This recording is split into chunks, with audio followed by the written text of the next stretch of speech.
Je vais vous demander de prendre place et je vais demander à Corinne Birguin de procéder à l'appel. Merci.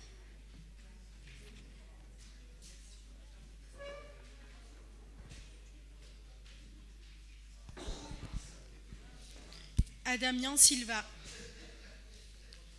Ajus Chantal, Achia Ayet, Atoura Camélia, Ekar Céline, pouvoir donné à Vanessa Pénaud, Bareil Marion, Benaouda Farida, Benfer Sami, Benkedja Rania, Bérard Anthony, pouvoir donné à Madame Benkedja, Berthé Julien, Béchira Abdelkarim, pouvoir donné à Madame Hassani, Birgin Corinne, Bosque Christian, Brumand Romain, Boukrine Doudja, Chaïd Safia, pouvoir donné à Madame Cisneros, Charpentier Thibault, pouvoir donné à Madame Lelouis, Cisneros Caroline, Dudiezer Cédric, Falek Aurélie, Farkas Monique, Furfaro Sophie, Galtier David, Gasmi Kader, Georgie Vincent, Hassani Keltoum, Koubli Flotte Pierre-Olivier,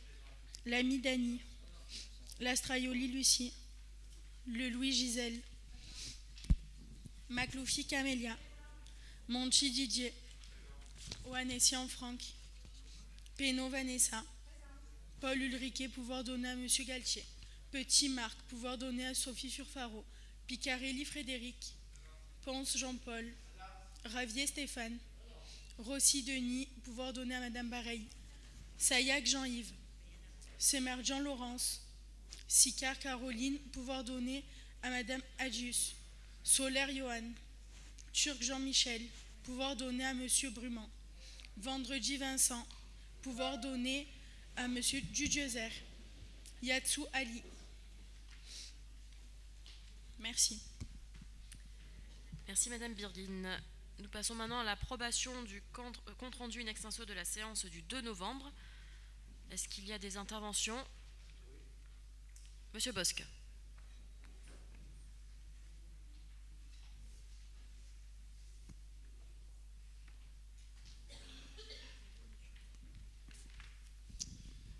Merci Madame le maire. Bonjour à toutes et à tous. Je m'étais engagé lors du dernier conseil d'arrondissement à apporter une réponse à notre collègue Bérard concernant la prise en charge ou pas de l'interprète des langages des signes. Donc Madame Le Signe s'est renseignée juridiquement, la prise en compte pour l'instant est réglée par les marchés publics, donc légalement c'est à vous à le prendre en charge. Néanmoins, ce qui a été décidé, c'est que les services juridiques de la ville de Marseille vont se rapprocher auprès de M. Bérard pour essayer d'envisager des solutions qui puissent être convenables pour tout le monde. Voilà un peu la réponse. Après la demande, je tenais à vous le formaliser. Merci. Merci Monsieur Bosque. Donc nous attendons un retour, c'est ça, de la ville pour voir comment elle peut nous accompagner pour que Monsieur Bérard puisse mener à bien ses fonctions. Madame Bedaouda.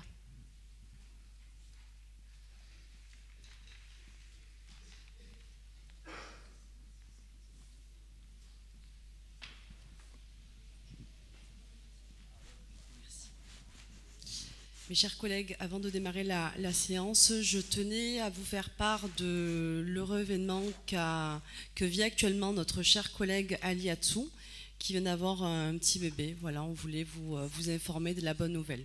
Merci. Merci Madame Bedaouda et nous félicitons Monsieur Yatsou pour ce bel événement. Merci. Pardon? Un garçon, j'ai entendu, hein, c'est ça? Donc un troisième garçon. Monsieur, alors on va passer au vote du compte rendu in extenso. Donc qui est contre? Qui s'abstient? Adopté. Et Monsieur Dudiezer, vous m'aviez demandé avant le conseil de pouvoir intervenir. Je vous en prie.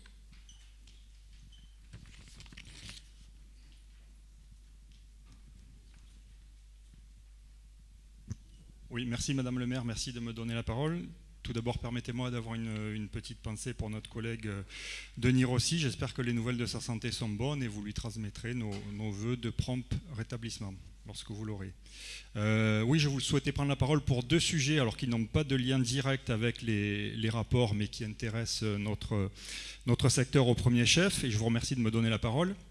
Le premier point, alors je suis désolé, alors que nous sommes encore sur la digestion, d'aborder le conseil d'arrondissement avec ça, mais je vais vous parler de WC public. Nous avons vu, c'est tout récent, il y a quelques jours de ça, qu'il y a un WC public qui a été installé à l'entrée de Château-Gombert, à l'angle de l'avenue de Château-Gombert et Palama, sur la petite place qui sert dorénavant au marché des producteurs le vendredi après-midi. Alors manifestement personne n'était au courant, ni les élus, en tout cas ni nous, ni monsieur le CIQ, monsieur Pinatel, je vois qu'il est présent dans l'assistance, n'était pas informé non plus.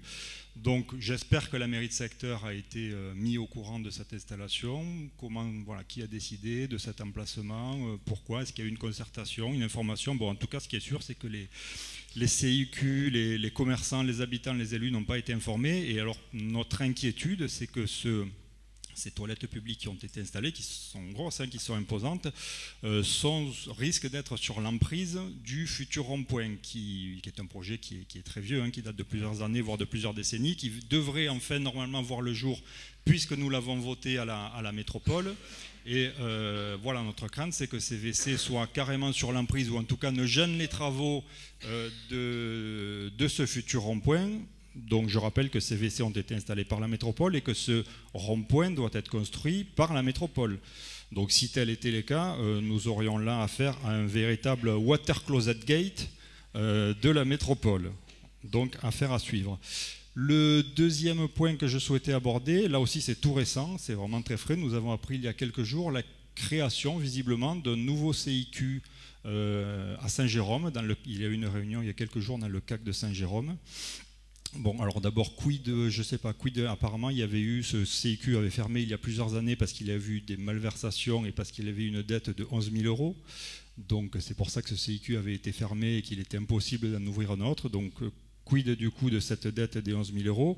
Mais surtout, voilà, bon, la réunion de création de ce CIQ a visiblement été faite en catimini, sans que personne ne soit au courant. En tout cas, nous, les élus, personne n'était au courant. J'ai vu qu'il y avait M. Picarelli, votre super adjoint, qui est présent partout, en tout lieu, en tout temps, qui lui était présent, mais apparemment, il y avait personne d'autre n'avait été élu. Écoutez, voilà, oui, bon, un minimum, quand on crée un CIQ, ça serait bien de prévenir les élus, quoi. Bon, c'est vrai qu'il y a eu un petit encart dans la Provence, bon, c'est vrai qu'on ne l'a pas vu passer. Pour ce qui est de la composition de ce CIQ, le président, apparemment, d'après nos informations, serait quelqu'un qui travaillerait au conseil départemental. Le vice-président serait le frère d'un de vos adjoints. Donc notre inquiétude, ça ressemble, alors je parle au conditionnel, attention, je parle au conditionnel, mais ça ressemble quand même furieusement à la création d'un CIQ qui serait le bras armé du département et de la mairie de secteur en vue de préparer les prochaines échéances électorales. On a déjà vu ça de nombreuses fois par le passé. On pensait que ces méthodes étaient abandonnées, n'existaient plus. Malheureusement, il semblerait qu'elles persistent encore. Voilà. Donc, en tout cas, on n'est pas les seuls à le penser. Je peux vous dire que ça jase du côté de Saint-Jérôme et que le téléphone crépite depuis quelques jours. Donc voilà, nous tenions à vous en faire part. Et je vous remercie de m'avoir laissé la parole. Alors, Monsieur Dudiezer, concernant les toilettes, j'attends effectivement un retour de la métropole pour savoir ce qu'il en est, et je suis sûre que les choses se feront intelligemment, et je vous confirme effectivement que nous avons pu avancer sur le rond-point, et c'est effectivement une priorité qui a été mise et faite par la mairie de secteur, ce qui nous permet effectivement d'espérer enfin ce rond-point que nous attendions depuis des décennies. Donc voilà, donc j'attends un retour de la métropole et je vous tiendrai informé sur la mise en place de ces toilettes publiques, sachant que j'ai envie de dire c'est des choses qui arrivent assez fréquemment, et on a un peu la même chose aussi sur les parcs publics où nous ne sommes pas forcément non plus informés par la mairie centrale. Donc voilà, donc nous sommes amenés bien évidemment à les interroger, et dès que nous aurons des éléments de réponse, je vous les communiquerai. Concernant le CIQ de Saint-Jérôme, alors je ne vais pas refaire l'histoire, et Je n'étais pas là, donc je ne peux pas dire effectivement qu'est-ce qu'il en était des histoires de l'époque. En tout cas, la mise en place de ce CIQ à Saint-Jérôme est une bonne chose. On sait encore une fois combien c'est important d'avoir des bénévoles, des CIQ qui sont présents dans chaque quartier pour défendre les intérêts des administrés, et c'est quelque chose qui manquait sur Saint-Jérôme. Donc moi je suis vraiment très heureuse que nous ayons des personnes qui souhaitent s'investir dans ce quartier. Après, j'ai les mêmes informations que vous. Donc voilà, on a effectivement été informés de ce souhait de monter un CIQ sur Saint-Jérôme via la presse. Il y a des affiches également qui étaient présentes un petit peu dans le quartier. Et M. Picarelli, je le confirme, est très présent et mène à la perfection son rôle d'élu de proximité et habitant de Saint-Jérôme. Donc il a été effectivement informé de cette réunion. Et puis je vous invite aussi à vous rapprocher de la fédération du CIQ du 13e qui était du coup qui ont monté cette réunion à Saint-Jérôme. Monsieur Pinatel, que je salue et que je remercie également pour tout ce qu'il fait sur Château-Gombert et sur le 13e arrondissement, et qui à mon avis pourra vous en dire plus sur les bénévoles, en sachant que c'est, de ce que je comprends, rien n'a été encore voté, hein, donc au niveau de la constitution de l'équipe, je ne crois pas que ce soit fait. Voilà. Mais je vous invite à vous rapprocher des CIQ pour avoir toutes les informations nécessaires. Et en tout cas, moi, je me réjouis qu'il y ait cette création de CIQ qui nous permettra de continuer à mener à bien nos projets sur ce beau quartier de Saint-Jérôme. Donc écoutez, je vous propose maintenant de passer à la lecture de nos rapports. Avant de faire lecture des 10 rapports de notre conseil de ce jour, permettez-moi de souhaiter la bienvenue à Sylva Adamian, qui nous rejoint parmi les conseillers d'arrondissement du 13e et du 14e arrondissement, groupe RN, suite à la démission de Sandrine Dangiot pour ses mandats de conseillère d'arrondissement et conseillère municipale. Bienvenue. Sur le premier rapport de ce conseil, c'est Madame Birgin qui va nous le présenter, et ça concerne l'attribution d'une subvention à une association socio-culturelle du quartier des Olives. Corinne, merci. Merci Madame le maire. Madame le maire, chers collègues, ce rapport a pour objet l'approbation de l'attribution de subventions à l'association socio-culturelle des quartiers Fondac les Olives pour un montant de 5 000 € pour l'achat de matériel informatique. Madame le maire, je vous demande de mettre ce rapport aux voix. Y a-t-il des interventions? Nous passons aux voix. Qui est contre? Qui s'abstient? Rapport adopté à l'unanimité, je vous remercie. Et nous passons au rapport 141. Il s'agit de la convention financière pour le ZEF, et c'est Madame Pénaud qui nous présente ce deuxième rapport. Madame le maire, mes chers collègues, pour ce rapport, nous devons approuver la convention pluriannuelle d'objectifs entre la ville de Marseille, le ZEF, Scène nationale, l'État, le Conseil régional de PACA, le Conseil départemental des Bouches-du-Rhône. Le ZEF a pris une part accrue à la politique de développement durable à Marseille et au-delà, en développant un programme permettant au territoire de mieux accueillir les artistes en résidence et ainsi contribuer au rayonnement culturel et à l'attractivité de la ville. C'est pourquoi, au vu du bilan positif, les partenaires publics se sont accordés pour un renouvellement d'une convention pluriannuelle couvrant les exercices 2022-2025, avec pour objectif de répondre aux lignes d'action publique soutenues par l'ensemble des signataires de la Convention. Les aides publiques accordées aux ZEF Scène nationale font l'objet de conventions financières spécifiques avec chaque partenaire public. Ainsi, au titre de 2022, la répartition est la suivante. L'État pour un montant de 856 800 €, la Ville de Marseille pour un montant d'1 277 000 €, la région PACA pour 260 000 € et le département pour 180 000 €. Madame le maire, je vous demande de mettre ce rapport aux voix. Merci Madame Pénaud, et bien évidemment nous sommes très heureux de ces aides de la part de l'ensemble des collectivités pour notre scène nationale. Est-ce qu'il y a des observations sur ce rapport? Donc je vous propose de passer au vote. Qui est contre? Qui s'abstient?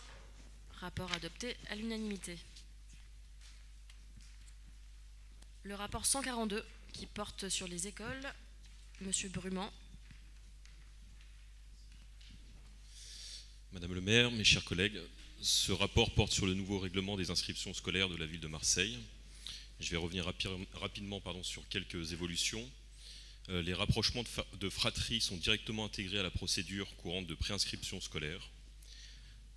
Un nouveau motif intitulé « Rapprochement familial et garde alternée » est créé, visant à prendre en compte toute situation familiale pouvant justifier de regrouper sur une école ou un même groupe scolaire des enfants en âge d'être scolarisés et qui appartiennent à la même cellule familiale. La création aussi du motif intitulé « Autres », permettant aux responsables légaux de pouvoir présenter toute situation pouvant justifier une demande de dérogation au périmètre scolaire. Et enfin, les demandes de dérogation hors commune entrantes sur le territoire marseillais pour la prochaine rentrée scolaire sont intégrées dans le processus commun des commissions de dérogation tel que défini dans le présent règlement. Madame le maire, je vous demande de mettre ce rapport aux voix. Merci Monsieur Brumand. Qui est contre? Qui s'abstient? Le rapport est adopté à l'unanimité. Rapport 143. Je vais demander à Madame Falek de nous présenter ce rapport. Merci Madame le maire. Madame le maire, chers collègues, pour ce rapport, il s'agit de se prononcer sur l'avenant numéro 1 à la convention d'intervention foncière entre la ville de Marseille, la métropole et l'établissement public foncier sur le site de Château-Gombert 2. L'abandon du boulevard urbain prévu sur ce secteur, appelé Linéa, qui visait à relier le technopole de Château-Gombert et le campus de Saint-Jérôme, pour lequel des réserves foncières avaient été constituées. La maîtrise foncière conséquente dont dispose l'établissement public foncier d'environ 103 550 m² pour un montant d'acquisition s'élevant à plus de 9 millions d'euros permet d'intégrer à la réflexion sur le futur du secteur des problématiques contemporaines en matière de développement urbain. C'est pourquoi il est proposé d'approuver la prorogation de la convention tripartite afin de permettre la réalisation des études. Madame le maire, je vous demande de mettre ce rapport aux voix. Merci Madame Falek. Monsieur Dudeuzer.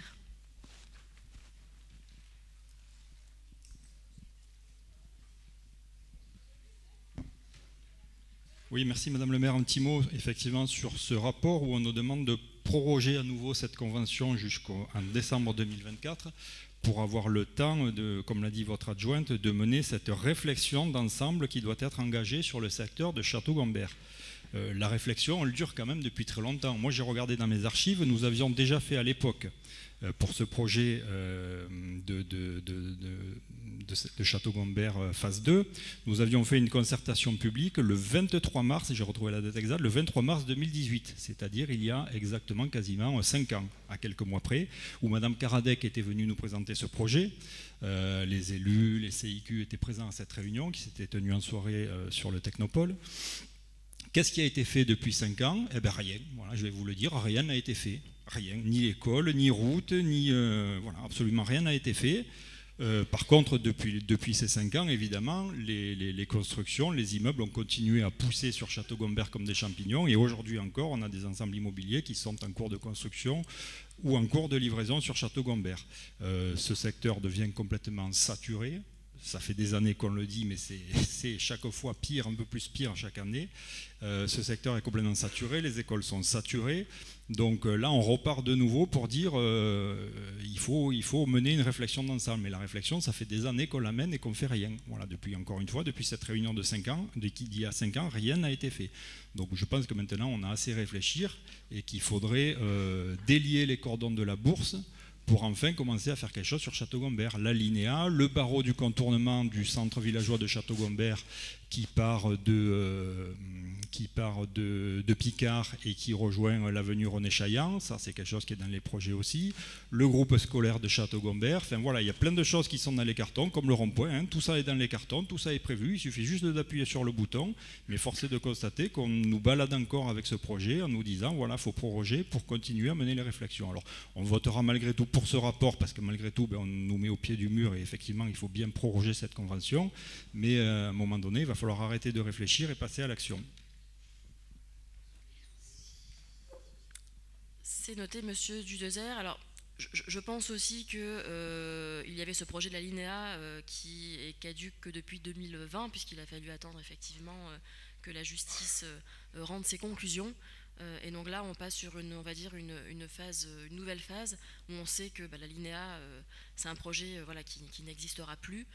Et c'est ce qui est marqué dans le rapport aujourd'hui. Ce qu'il faut maintenant acter, c'est qu'est-ce qu'on fait de toutes ces emprises foncières. Et ce qui sera privilégié, c'est noté dans le rapport, ce sont la sanctuarisation des espaces verts, la création de services publics, et effectivement de mieux desservir en transport en commun le secteur. Donc voilà, donc j'ai envie de dire, ça s'inscrit en tout cas dans ce que nous souhaitons. Je pense que nous sommes tous unanimes pour dire que c'est un secteur qui est saturé et qu'on a trop construit.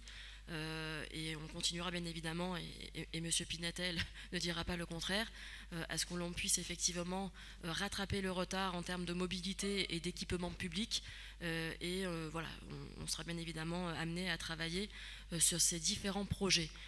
Et moi j'en profite également pour peut-être demander aux élus du printemps marseillais s'ils peuvent suivre également le sujet du stade Mallet, puisque le stade Mallet était frappé d'alignement, que c'est un équipement de la ville.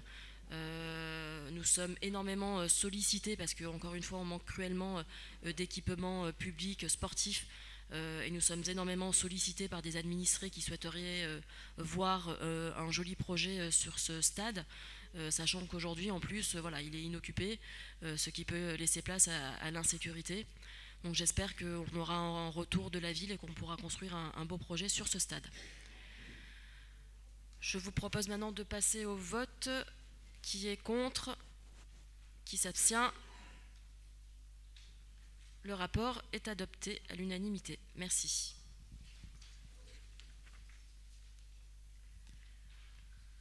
Sur le rapport 144, c'est Madame Atia qui nous en fait la lecture. Merci.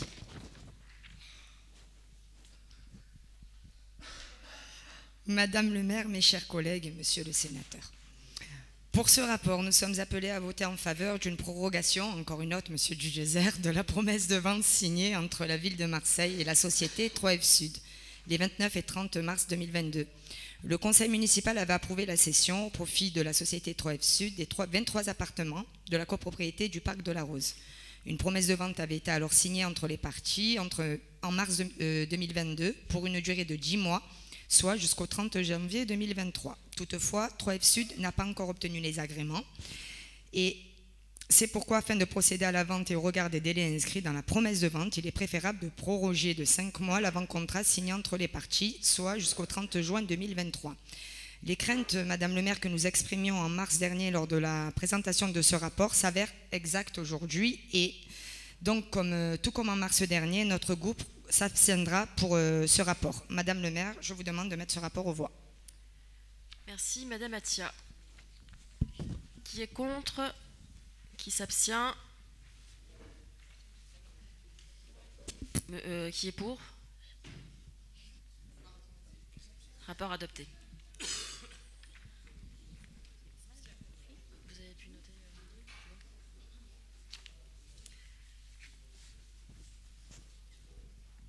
On passe donc au rapport 145. Et c'est Madame Makloufi qui nous présente ce rapport. Madame le maire, chers collègues, ce rapport porte sur la mise en place de l'extension du périmètre de sauvegarde du commerce et de l'artisanat de proximité sur une partie du 13e et du 14e. Dans cette perspective, il nous est demandé de valider l'instauration à l'intérieur du dit périmètre d'un droit de préemption sur les cessions de fonds artisanaux, de fonds de commerce, de baux commerciaux et de terrains importants ou destinés à porter des commerces d'une surface de vente comprise entre 300 et 1000 m².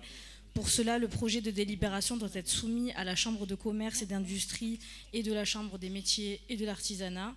La superficie d'étude étant importante, nous apprenons que seul Saint-Jérôme figure dans les priorités et que le Merlan, Saint-Barthélemy et Sainte-Marthe sont écartés pour l'instant. Nous le regrettons vivement, raison pour laquelle Madame le maire a demandé un rendez-vous afin que nous puissions ajuster les priorités retenues. Notre groupe s'abstiendra sur ce rapport. Madame le maire, je vous demande de mettre ce rapport aux voix. Merci Madame Makloufi. Monsieur Dugezer.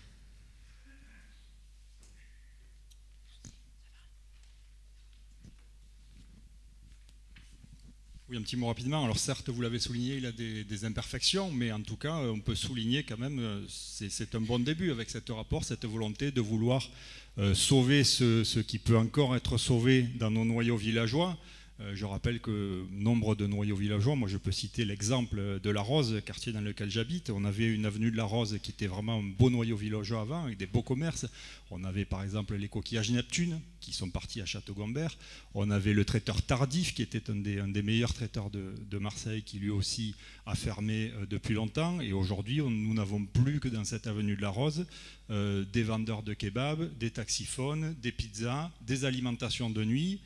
Il y a 5 boucheries. Alors moi, vous voyez, je pourrais descendre de chez moi, aller m'acheter mon petit tranche de jambon, mon petit steak à pied. Pour aller. Les 5 boucheries, les 5 sont halal. Les 5 sont halal, voilà. Pas 2, pas 3, pas 4. Les 5 boucheries sont halal. Donc du coup, qu'est-ce que je fais? Alors, c'est pas bon pour l'écologie. Je prends ma voiture et je vais jusqu'à Saint-Mitre ou jusqu'à Château-Gombert pour trouver des boucheries traditionnelles. Voilà. Donc effectivement, ce projet qui vise à faire de la préemption sur les commerces pour garder la diversité de nos commerces est une excellente chose. Ce qui est totalement hallucinant, c'est qu'il a fallu quand même attendre l'arrivée de la gauche à la mairie. Enfin, c'est un rapport, c'est quelque chose qui aurait dû être fait par la droite quand même. Surtout, en plus, la droite, maintenant, c'est Rick Ciotti au pouvoir. Enfin, normalement, mais bon, voilà, il a fallu que ce soit la gauche qui s'occupe de ça. Bon, c'est assez étonnant, mais en tout cas, nous, c'est quelque chose que nous soutenons. Ça va dans le bon sens et on compte sur vous, Madame le maire, pour rencontrer le maire de Marseille et pour gommer effectivement toutes les imperfections qu'il y aurait dans ce projet. Merci Monsieur Dugezer, et c'est quelque chose qui avait déjà commencé sous l'ère de Jean-Claude Gaudin, hein, notamment au centre-ville où on préemptait les commerces de la Canebière. Donc voilà, ça avait déjà commencé et c'est effectivement important que nous puissions redynamiser les noyaux villageois, et ça passe bien évidemment par les commerçants. Donc il faut lutter contre ces commerces vacants ou faire en sorte effectivement que nous ayons une diversité au niveau des commerces dans un même quartier. Donc voilà, on continuera bien évidemment à prôner ces actions. Et si vous ne vouliez pas consommer de l'essence, vous voyez, moi, mon oncle qui aussi habite la Reuse prend le bus pour aller aux 5 avenues. Donc voilà, comme ça, il ne pollue pas, et aux 5 avenues, vous avez encore des commerces. Mais en tout cas, on se battra pour retrouver nos commerces dans l'ensemble des quartiers du 13e et du 14e arrondissement. Et je pense que c'est assez dommage que Sainte-Marthe, Saint-Barthélemy et le Merlan aient été ôtés de ce projet. Donc on fera bien évidemment un point avec la ville et avec la CCI pour que ces quartiers puissent être dans la liste des quartiers dits prioritaires. Et puis je pense qu'il faudra également revoir aussi la superficie concernée, parce que quand on voit que ce sont des commerces de 300 m² à 1000 m², voilà, je pense que dans certains quartiers ça empêchera la création et l'arrivée de nouveaux commerçants. Donc je pense que voilà, il faut qu'on puisse au maximum affiner ce projet. Je vous propose de passer au vote. Qui est contre? Qui s'abstient? Donc vote pour. Rapport adopté, merci. Et nous passons au rapport 146, et c'est Monsieur Coublifotte qui nous présente ce rapport. Oui, Madame le maire, mes chers collègues. Donc, la loi démocratie de proximité du 27 février 2002 a accordé aux mairies d'arrondissement un budget d'investissement. Les états spéciaux d'arrondissement sont annexés au budget de la commune et deviennent exécutoires à la même date que ce budget de la commune. Par conséquent, pour permettre aux maires d'arrondissement de poursuivre leur programme d'investissement avant que le budget ne soit exécutoire, l'article L 2511-44 du Code général des collectivités territoriales donne la possibilité au conseil municipal d'autoriser les maires à engager et à mandater des dépenses d'investissement dans la limite du quart des crédits ouverts aux états spéciaux de l'année précédente. Concrètement, en ce qui concerne notre secteur, cette autorisation porte sur 77 300 €. Madame le maire, je vous demande de bien vouloir mettre ce rapport au voie. Merci Monsieur Koubiflotte. Qui est contre? Qui s'abstient? Rapport adopté. Vous vous abstenez, c'est ça? Donc le rapport est adopté. Et Monsieur Koubiflotte, je vous laisse poursuivre sur le prochain rapport. Merci Madame le maire. Ce nouveau rapport a pour objet de transmettre aux conseils municipaux les rapports annuels relatifs aux délégations de services publics pour l'année d'activité 2021. Donc notre secteur est particulièrement concerné par les délégations de services publics suivantes. Alors tout d'abord les délégations de services publics liées à la mobilité, avec les fourrières automobiles municipales boulevard Capitaine Gèze et de la Louisiane dans le 14e arrondissement. Les délégations de services publics liées à l'éducation à l'environnement avec le relais nature Saint-Joseph et la ferme pédagogique de la Tour du Pin.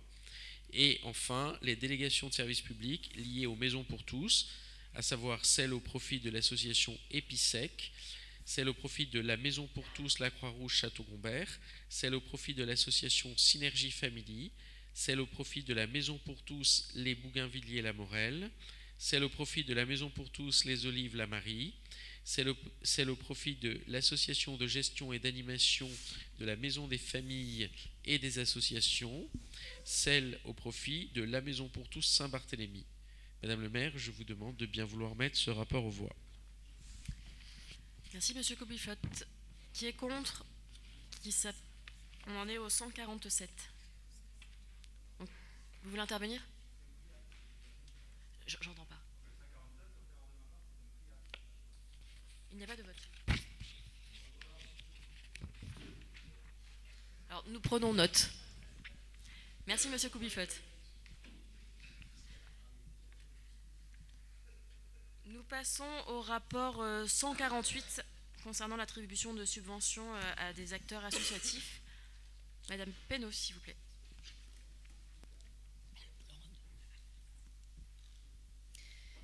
Madame le maire, ce rapport a pour objet l'approbation du versement d'acompte sur le budget 2023 à hauteur de 22 578 847 847,20 € en vue de l'attribution de subventions au profit de divers acteurs associatifs. Certaines d'entre eux ont un besoin essentiel de stabiliser leur trésorerie, de sécuriser le paiement des salaires et de fonctionner dans les meilleures conditions dès le début de l'année. C'est la raison pour laquelle il est proposé d'accorder dès le mois de décembre 2022 certains acomptes sur le budget 2023. S'agissant de l'accueil des jeunes enfants, notre secteur bénéficiera de 317 940 €. S'agissant des associations qui gèrent et animent les centres sociaux et espaces de vie sociale, notre secteur bénéficiera de 245 706 €. S'agissant des associations de la jeunesse animant des accueils de loisirs sans hébergement, des accueils de jeunesse, des ludothèques, notre secteur bénéficiera de 384 666 €. Et enfin, s'agissant des associations œuvrant dans le domaine de la culture, notre secteur bénéficiera de 424 800 €. Pour récapituler, sur la totalité du versement d'acompte sur le budget 2023 à hauteur de 22 578 847 €, notre secteur a bénéficié de 1 373 112 €, toutes catégories d'acteurs associatifs confondus. Madame le maire, je vous demande de mettre ce rapport au voix. Merci Madame Penaud. Qui est contre? Qui s'abstient? Le rapport est adopté. Merci.